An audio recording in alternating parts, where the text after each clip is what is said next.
సంబంధించిన list revenue సంబంధించిన list మొత్తం కలిసి ఎవరో వారికి ఇవ్వడం జరిగింది. మరి దీని ప్రకారంగా సర్వే చేస్తే 45 ఎకరాల భూమి అక్కడ వెళ్తుంది. ఎంత తొందరగా సర్వే చేస్తే అంత బాగుంటుంది. ఎందుకంటే అక్కడ పనులు స్టార్ట్ చేస్తే మరి భూమి ఇస్తే ఎమ్మెల్యే గారు ఖానాపురం భూమి ఇస్తే ఖచ్చితంగా ఇక్కడ కనిపించాల్సి పనులు కాబట్టి తన మాట నిలబెట్టుకోవాలంటే మరి ఎంఆర్ఓ వారు ఇమీడియట్ సర్వే చేసి ఆ భూమిని చూపని చెప్పి తెలియజేస్తున్నాం. ఓకే చెప్పండి. మేము ప్రభుత్వానికి వినియోగించుకున్నది ఏంటంటే ఖానాపూర్ కాన్స్టిట్యూన్సీలో వచ్చేసినటువంటి ఇంటిగ్రేటెడ్ స్కూల్ను ఖానాపూర్లే కట్టాలని చెప్పేసి మా ఖానాపూర్ ప్రజల తరఫున మేము కోరుకుంటున్నాం. ముఖ్య ఉద్దేశం ఏంటంటే ఖానాపూర్ కాన్స్టిట్యూన్సీ అయినప్పటికీ ఖానాపూర్లో ఏం డెవలప్మెంట్స్ లేవు. ఖానాపూర్ కాన్స్టిట్యూన్సీ పాత తాలూకా ఉన్నప్పటికీ ఇక్కడ డిగ్రీ కాలేజ్ కూడా లేదు, ఇక్కడ మోడల్ స్కూల్ లేదు, ఇక్కడ ఈవెన్ ఒక ఆర్డీఓ ఆఫీస్ లేదు, ఎలాంటి ఆఫీసెస్ కానీ మరి విద్యా ఆలయాలు కానీ ఏవి లేవు. అదే ఊటూరులో పోతుంటే అక్కడ అన్నీ ఉన్నాయి. ఐటీడీఏ ఉంది, కొమరభూమి కాంప్లెక్స్ ఉంది, లాల్ టెగడీలో చాలా కాలేజీలు ఉన్నాయి, మరి చాలా డెవలప్మెంట్ అక్కడ ఉంది. కాబట్టి వచ్చిన దాన్ని ఇక్కడే కట్టాలని మేము కోరుకుంటున్నాం. ఇంకొకటి ఏంటంటే 110 ఎకరాలలో ల్యాండ్ లేదని ఈ అధికారులు తప్పుడు సమాచారం ఇవ్వడం చాలా సిగ్గుచేటు. వాళ్ళు ఏ పేపర్స్ చూసి వాళ్ళు ఇచ్చారు, వాళ్ళ దగ్గర ఏం ఆధారం ఉందని ఇచ్చారు ఇక్కడ ల్యాండ్ లేదని? మరి 110 ఎకరాలు ఎవరు అలాంటి చేసిన దాన్ని? ఎవరికి సంబంధం అది? అందులో నుంచి 1 ఎకరం కూడా ఖర్చు కాలేదు. మామూలుగా అయింది ఎక్కడంటే డబుల్ బెడ్రూమ్కి తప్ప మిగతా ల్యాండ్ అట్లే ఉంది. ఇప్పటికి వాళ్ళ దగ్గర సమాచారం లేక మరి చెప్పినటువంటి అధికారులు చెప్పినట్టు వాళ్ళు ఇక్కడ ల్యాండ్ లేదని చెప్పి ప్రూవ్ చేసి ఇక్కడికి వెళ్ళి స్కూల్ తీసుకుపోతామంటే చాలా అన్యాయం. మరి రేపు పొద్దున్న ఇది మా కాన్స్టిట్యూన్సీ బైఫర్కేషన్ అవుతుంది. బైఫర్కేషన్ అవుతుందనే ఉద్దేశంతో ఎమ్మెల్యే గారి వల్ల వాళ్ళ ఊటూరుకు తీసుకుపోయి అక్కడ డెవలప్మెంట్ చేసుకొని రేపు పొద్దున్న నాకు ఖానాపూర్ కాన్స్టిట్యూన్సీతో సంబంధం లేదన్న ఉద్దేశంతో ఈ స్కూల్ని ఇక్కడికి వెళ్ళి తరలించడం జరుగుతుందని చెప్పేసి వారి మీద మేము మరి దీని మీద పోరాటం చేస్తాం. వదిలిపెట్టే సమస్య లేదని చెప్పుకుంటున్నాం.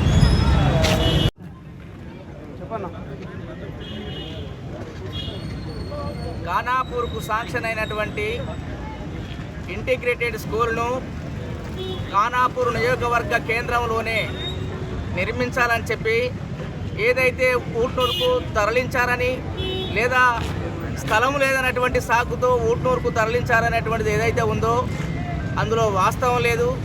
మరి వల్ల ఇంటిగ్రేటెడ్ స్కూల్ నిర్మించడానికి తగినంత స్థలం ఇక్కడ ఖానాపూర్ నియోజకవర్గ పరిధిలోనే ఇక్కడనే ఖానాపూర్ పట్టణ నడిబొడ్డున తిమ్మాపూర్ శివార్లోనే దాదాపు 30-40 ఎకరాల భూమి ఇవల్ల అనువుగా ఉంది.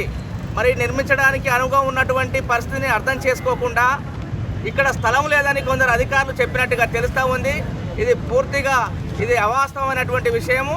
ఖచ్చితంగా సర్వే జరపాల్సినటువంటి అధికారులు సర్వే జరపకుండా చేయాల్సిన పనిని చేయకుండా ఇక్కడ కావాలని దీన్ని ఇక్కడ నుంచి తరలించేటువంటి విధంగానే ప్రయత్నాలు చేశారు తప్ప ఇక్కడ నిర్మించాలని అనుకుంటే ఖచ్చితంగా స్థల సేకరణ జరిగిన తర్వాత లేదనుకున్నప్పుడు మాత్రమే అట్లా తరలిస్తే బాగుంటుంది. కానీ ఇవాళ అఖిలపక్షం తరఫున ఒకటే చెప్పదలుచుకున్నాం. మరి నిన్నటి నుంచి కార్యక్రమాలు కొనసాగుతూ ఉన్నాయి. ఇవాళ అధికారులు కూడా విన్నవించడం జరుగుతూ ఉంది. ఇక్కడ విద్యార్థుల భవిష్యత్తును దృష్టిలో పెట్టుకొని ఇవాళ ఈ ప్రాంత విద్యార్థులందరూ కూడా నష్టపోకుండా భవిష్యత్ తరాలకు కూడా ఇది ఉపయోగకరంగా ఉంటుందని. ఎందుకంటే ఖానాపూర్ ప్రాంతం అంతా వెనుకబడినటువంటి పరిస్థితి ఉంది. ఇక్కడ ఒక ప్రభుత్వ డిగ్రీ కళాశాల కూడా లేదు. అనేక సంవత్సరాలుగా దాని డిమాండ్ పెండింగ్లో ఉంటున్నది. మరి హామీలు ఇస్తున్నటువంటి వాళ్ళు అమలు చేయకపోగా ఇవాళ ఉన్నటువంటి ఇంటిగ్రేటెడ్ స్కూల్ కూడా ఇక్కడ లేకుండా పోయే పరిస్థితి వచ్చింది తప్ప ఆ విధంగా ఇవాళ మొత్తం అఖిల పక్షంలో ఉన్నటువంటి మొత్తం అన్ని పార్టీలకు సంబంధించినటువంటి నాయకులు మరి నిన్ననే ఇవాళ అధికారులకు విన్నవించడం, నిన్ననే నిరసన చేయడం జరిగింది. మరి ఇవాళ మానవహారం చేస్తామని చెప్పేసి శాంతియుత పద్ధతిలో మానవహారం చేస్తామని చెప్పి నిరసన చేస్తుంటే ఆ నిరసనను కూడా అడ్డుకోవడానికి విద్యార్థుల మానవహారాన్ని అడ్డుకోవడానికి మొత్తం విద్యా సంస్థలకు వెళ్ళి ప్రభుత్వ అధికారులే ఇవాళ పోయి చెప్పిందంటే ఇంతకంటే దుర్మార్గం ఏముంటుంది? ఇది విద్యార్థుల భవిష్యత్తు కోసం కదా జరిగే ఆందోళన. ఇది మానవహారం జరిగేదంతా విద్యార్థుల భవిష్యత్తు దృష్టి పెట్టుకుని కదా. ఇక్కడ నియోజకవర్గ కేంద్రంలో ఇంటిగ్రేటెడ్ స్కూల్ ఉండాలని కదా.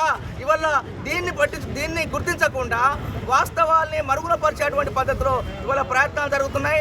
మేము ఒకటే అడుగుతా ఉన్నాం, మీకు 30-40 ఎకరాల స్థలం కావాలంటే కూడా మేము చూపెట్టడానికి అఖిలపక్షం తరఫున చూపెట్టడానికి సిద్ధంగా ఉన్నాం. ఇదే కారణమైతే మేము రేపే చూపెట్టడానికి సిద్ధంగా ఉన్నాం. మీరు ఏదైతే మీరు ఖచ్చితంగా ఇంటిగ్రేటెడ్ ఇక్కడ నిర్మిస్తామని చెప్పేసి ఖచ్చితంగా మీరు ప్రకటన చేయాలి. రేపటిలోగా మీరు ప్రకటన చేయాలి. చేస్తే వెంటనే అఖిలపక్షం తరపున మేమంతా భూమి దగ్గరికి పోతాం, మేము చూపెడతాం. కానీ ఇట్లా అడ్డుకోవడం ద్వారా అడ్డుకొని ఇవాళ ఉద్యమాన్ని అనుసరణ చూస్తే అఖిలపక్షం ఆధ్వర్యంలో దసరా వారి కార్యక్రమాలు కొనసాగుతాయి. మేము అందుకే అడుగుతా ఉన్నాం, ఇక్కడ ఉన్న అధికారులకు కూడా చెప్పదలుచుకున్నాం, మీరు వాస్తవాల్ని ప్రభుత్వ పై అధికారుల దృష్టికి, కలెక్టర్ దృష్టికి, ప్రభుత్వం దృష్టికి తీసుకుపోండి. కానీ అవాస్తవాలను ప్రచారం కనుక చేస్తే, అవాస్తవాలు కనుక మాట్లాడితే తగిన విధంగా వివరించక తప్పదు. అఖిలపక్షం ఆధ్వర్యంలో దసరా వారి కార్యక్రమంతో పాటు రాబోయే కాలంలో పెద్ద బంధు కార్యక్రమాన్ని కూడా నిర్వహించేటువంటిది ఉంటుందని చెప్పేసి తెలియజేస్తా ఉన్నాం. ఇప్పటికైనా విద్యార్థుల భవిష్యత్తును, నియోజకవర్గ సంబంధించిన అభివృద్ధిని అన్నింటిని దృష్టిలో పెట్టుకొని తక్షణమే ఇవాళ ఏదైతే శాంతియుతంగా జరిగేటువంటి ఆందోళనకు మీరు అనుమతి ఇవ్వాల్సినటువంటి అవసరం ఉంది. ఇది రాజ్యాంగం కల్పించినటువంటి హక్కు. రాజ్యాంగం ప్రకారం ఎక్కడైనా నిరసన చేసేటువంటి హక్కు కలిగి ఉంది. కాబట్టి ఇవాళ అన్నింటినీ కూడా రాజ్యాంగ స్ఫూర్తికి విరుద్ధంగా ఏ అధికారి కూడా పోవద్దని, అదేవిధంగా శాంక్షన్ అయినటువంటిది ఖానాపూర్, నిర్మల్ జిల్లా ఖానాపూర్ నియోజకవర్గానికి శాంక్షన్ అయినటువంటి ఇంటిగ్రేటెడ్ స్కూల్ను ఇక్కడ వెంటనే నిర్మాణం చేయాలని చెప్పేసి వెంటనే ఆ స్థల సేకరణ జరపడానికి తక్షణమే రేపే కార్యాచరణకు అధికారులు పూనుకోవాలని చెప్పేసి మేము తెలియజేస్తా ఉన్నాం. లేనట్లయితే రాబోయే కాలంలో జరిగే ఆందోళనకు, భవిష్యత్ ఆందోళనకు బాధ్యత వహించాల్సి ఉంటుంది ప్రభుత్వ అధికారులని తెలియజేస్తా ఉన్నాం.